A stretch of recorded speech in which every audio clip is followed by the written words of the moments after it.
హనుమాన్ చాలీసా చేశారు తులసీదాస్ గారు. కళ్ళు మూసుకుని హనుమని తెలుసుకుని హనుమాన్ చాలీసా చేస్తుంటే భటులు వచ్చి కొరడాలు పట్టుకుని కొట్టడానికి పైకెత్తుతున్నారు.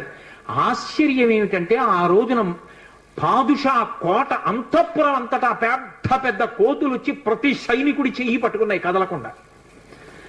పాదుషా భయపడిపోయి సింహాసనం దిగి కిందకొచ్చి తులసీదాస్ గారి కాళ్ళ మీద పడ్డాడు. అప్పుడు ఖచ్చితంగా పూర్తయిపోయింది హనుమాన్ చాలీసా. ఆ తులసీదాస్ గారి చదివినప్పుడు అన్ని కోతుల రూపంలో వచ్చి ఎదురుగుండా హనుమ నిలబడి కాపాడారు తులసీదాస్ గారిని.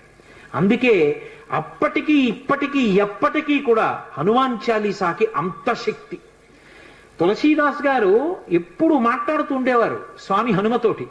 రామాయణ రచన చేసేటప్పుడు రామచరితమానస్ రాసేటప్పుడు ఏ ఏ ఘట్టం దగ్గరికి వచ్చేటప్పుడు ఆయా ఘట్టం దగ్గర మళ్ళీ హనుమకి చదివి వినిపిస్తూ ఉండేవారు. హనుమ అంతా చదివి సరేనంటుండేవారు. అబ్బో ఎన్ని